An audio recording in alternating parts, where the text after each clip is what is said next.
we have a fantastic fight. I would say one of the better fights of the season so far. In the lightweight division, it's going down. Kody Steele is taking on Quemuel Ottoni, and this is a fight between a guy that beat Alex Poatan Pereira at 185 pounds. You guys heard me correct. He's at 155 pounds today, and it's the first time he's ever made this weight class to the best of my knowledge. I looked through his Tapology, 170s, 185s. He is now at 155 pounds. And you guys will go back and look, right? The body transformation is substantial. This guy used to just kind of be a guy, right? He just looked like an average guy off the street that just so happened to know a couple of maneuvers, how to throw the hands a little bit. He didn't look like a very functional athlete. And the guy that beat Pereira would get his ass beat by a lot of people in the UFC. And Alex Pereira today would just kill him, right? But when you look at the time, how was he able to have that success? Number one, he wasn't a pussy, right? Like a lot of people, you see Alex Pereira, and it is a natural human reaction to not want to fight him, to not want to engage, to not want to exchange, to try and wrestle and grapple at all costs. This guy did not do that. He was willing to stand in the pocket and throw with him. That's why his grappling had so much success, in my humble opinion, because the way you get a lot of guys taken down in MMA is to get them thinking about striking. And as soon as they do, you wrestle them. That's the way, because if they're thinking about wrestling, anybody can solve that problem. But if you get them to think about something else, then do it, it's a lot easier to get to your offense. And I feel like we saw this guy, Quemuel Ottoni, show a ton of, physical changes over time. But a lot of the losses and a lot of the difficulties he's had have been a result of size. Like guys that are just hulking him around, throwing him to the ground. The one fight that I have to say, I have skeptical hippo eyes and don't understand what happened. If somebody wants to present me with a plausible scenario, I'd be open to it. But how did he lose to Kleber Souza? Like, what the fuck happened in that fight? Did anybody watch that fight where he is like appearing to just be like attempting a takedown? The guy goes for a guillotine for like what appeared to be a half a second, and he like rolled himself underneath and like when it's the weirdest fucking way that I've ever seen a fight end, honestly. So I'm not calling anything, I'm just saying, go back and watch it for yourself. See what y'all think about that. I thought it was fucking weird, to put it politely. I just thought it was a bizarre outcome. He saw Jessica Andrade's OnlyFans and passed out because he was in awe. That's my theory right there. But hey, good theory. Or the promoter was like, hey, bro, roll over for me in the first round. You understand?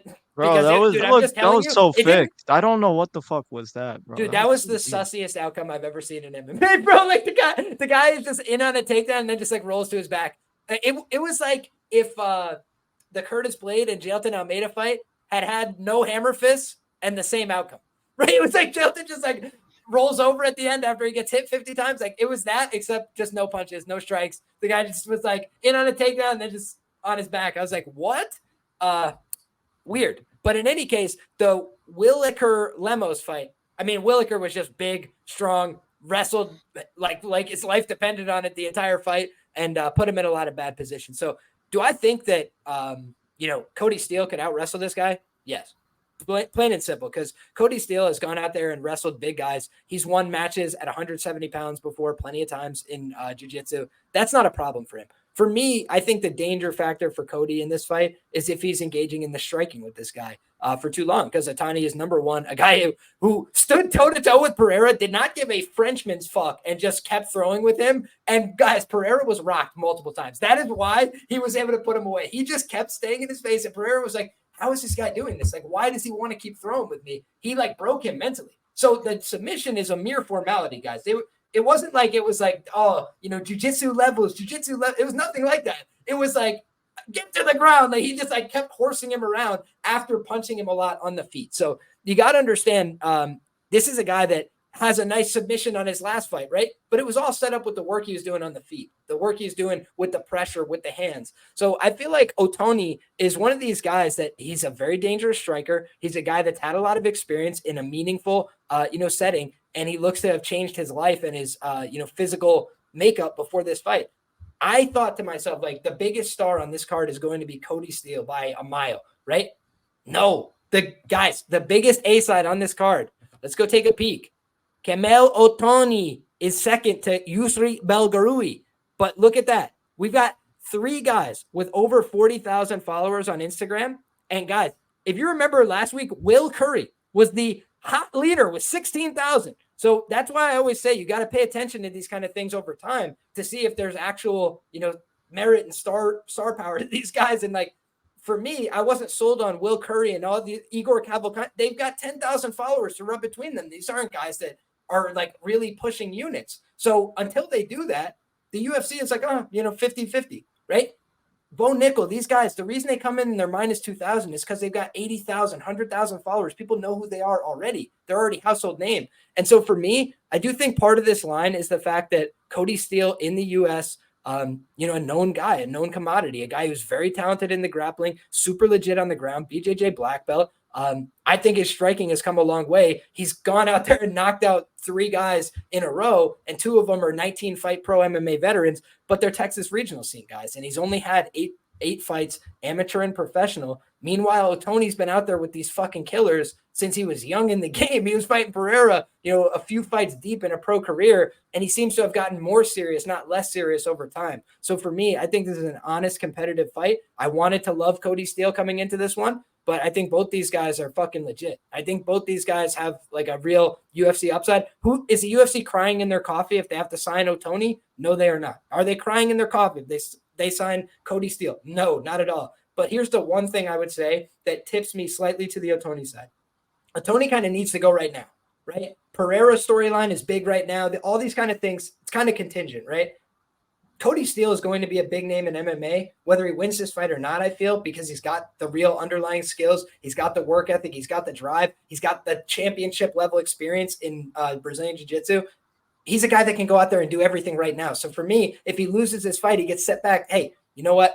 Right back to it, get to work, and then he goes back on Contender Series next year. He gets a contract. So that's the kind of way I see this going. I think Kody Steele is the real deal Holyfield, but it might just be a little bit too much too soon. He's a guy that's only had 6 professional fights, and now he's in there with a guy who's a real dog, who's cutting to an optimal weight class, who's probably going to be 175 pounds tomorrow. I think there's huge question marks, right? Because question marks equal an unknown. I don't know what he's going to look like at 155, and neither do you. But if he comes out there as the best version of himself, we know that this is a guy that can take a good punch, give a good punch, mix it up in the grappling. He just seems like a pretty complete fighter. And I think that Kody Steele's got one path to dominate this fight, which is if he grapples. He's been saying, I'm going to knock this guy the fuck out. I'm going to go out there and show my hands. He's a guy who likes to go implement the hands. He's done it 3 fights in a row. And I just worry, if you fall in love with your hands and you want to go out there and swing with this fucking Brazilian killer, you might just find yourself in a harder fight than you expected and start to get a little fatigued. Things start to go a little sideways. So for me, that's where I think this fight could go wrong. But I love both these guys. I'm excited that they're getting this opportunity. Maybe the fight of the season for me. So Pierce, we'll have you start us off with your thoughts on this one, my brother. What do you think about this matchup? Do you like a side? What are you thinking? Yeah, do you have that video I posted on my Twitter of Ottoni entering the ring? If you don't mind showing the people I'll that, pull it up. I'll pull it up, of course. Yeah, this guy's got aura. I mean, you can ever since he beat Pereira, bro, it's like this guy has been feeling himself. And if I'm being a buck with it, I don't know what type of fighter Ohtani's going to be after the 2-year-long layoff, but I mean, overall, I'm just not very impressed with his game. Yeah, he's tough and all. He kind of just stayed in. Yeah. Look at this. Look at this, man. He got motion in the ocean, bro. Am I right? Do you mind replaying that again? The first couple seconds. Look at that motion.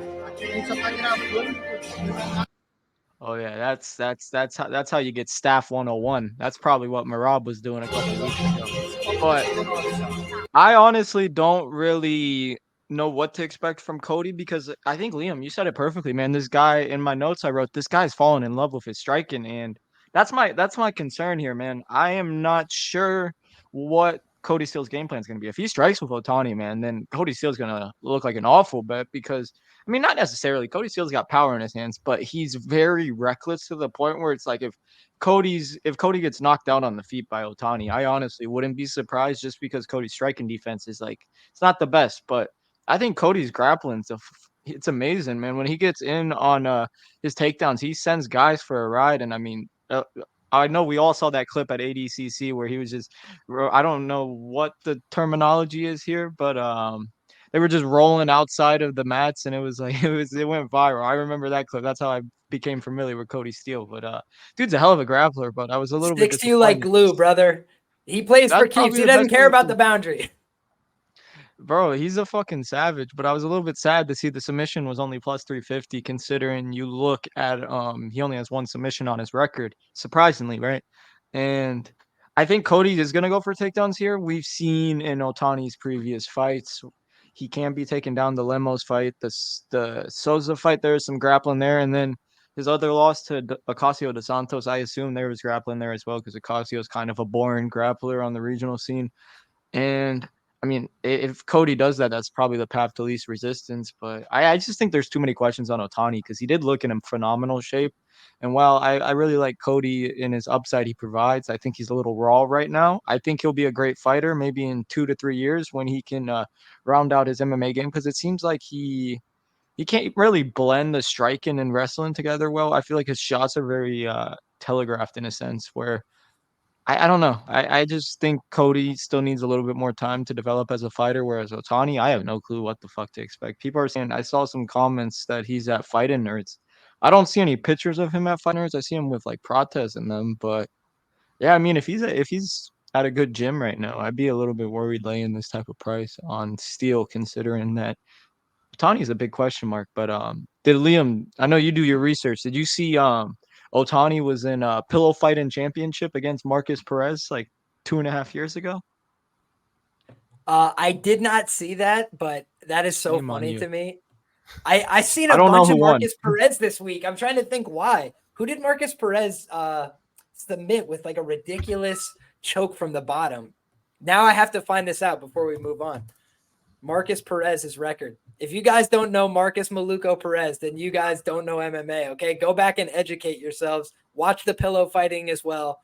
Who was it, man? From the bottom, he literally won via anaconda choke over Anthony Hernandez. MMA is not real, guys. Go back and remind yourself that anytime you think that this sport makes sense or is valid, just remind yourself of that fact. It is not real. I am still not finding it. Oh, it was Ian Heinisch. Ian Heinisch retired, guys, and he put out like this whole long thing about his addiction, how it brought him to MMA. He had a traumatic brain injury, all this stuff. I was going through Ian Heinisch footage looking for his signature Granby roll. If y'all know Ian Heinisch, y'all know that Granby roll is legendary. And I was looking for that footage, and I ended up finding that video of Ian Heinisch getting submitted in the LFA via underneath arm triangle choke from Marcus Maluco Perez. So just remember, Marcus Maluco Perez, for as many memes as he was on the wrong end of, he put a lot of guys on the wrong end of a meme as well. So there you have it. But for me, man, I think that this is a hell of a fight, and I'm excited to hear what Gordo's got to say, brother. Yeah, I think it's a really, really tough one. As you mentioned, a fun one. I think both these guys have the ability to go out there and compete in the UFC, and I think it's a pretty high level matchup. I think when you look at a guy in Kody Steele, I think he projects as a good fighter long term. He's still coming into his zone. He's rounding out that striking, but a guy who has solid cardio, solid entries on his takedown. We know he's got the jiu-jitsu game, and if his hands are rounding it out too, he's a guy who I think he can compete. He is pretty reckless. I still have to see him face adversity and how he goes out there and fights there, but I like the guy's power. I like the guy's physicality. He's a guy who I do think projects decent. Ohtani's a guy who I do think is very well rounded. I think the best attribute about the guy is just he's not easy to beat, and just because he's not like he's really tough. He's really durable. He's got good striking. He's got good power. He's got good ground game. Like he's just good everywhere. Is he like the best anywhere? I don't necessarily think so. And I think that the major reason why he beat Pereira was just his physicality and his toughness.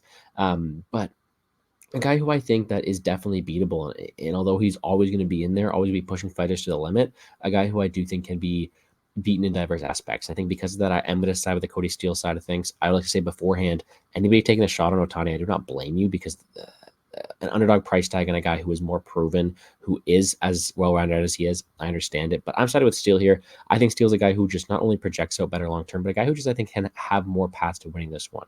On the feet, I don't think Ohtani's a certain type of guy to go out there and just one-shot power KO Kody Steele. I think Steele can continue to go forward, continue to improve those hands. And although that's probably the worst path for him, I do think he can just hold his own. And a guy who I do think to be a better offensive wrestler, win minutes that way, is a guy in Steele. I do think his cardio as well. I do think his ability to go forward. I do think more times than not, he's able to win the optics, able to mix the takedowns, threaten submissions, and able to win this fight.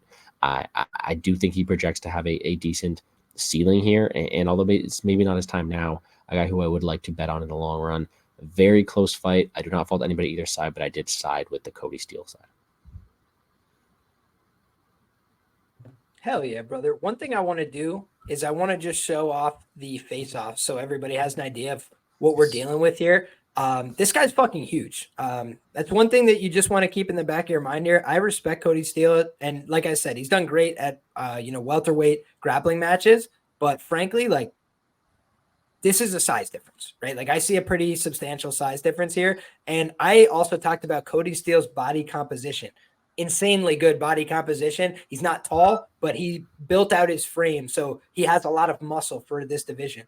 But the one thing to think about is this Ottoni guy, he had to have made serious lifestyle commitments in order to make this weight class, period, point blank. No doubt about it in my mind. And we did find evidence of not only a jiu-jitsu black belt in the Instagram stock, but the aforementioned photograph. Somebody said that they saw a picture of Ottoni with the Fighting Nerds bros. And I'd say definitely Prates and the crew. I see the steak logos in the background. That does tell me it is more than likely the Fighting Nerds location. I know they sponsor the Fighting Nerds as well as Cayo Barajo. So I think that that's something that we definitely want to pay some credence to. Also, seeing imagery of him grappling with Ian Gary, Damian Maia, the shoot the box guys.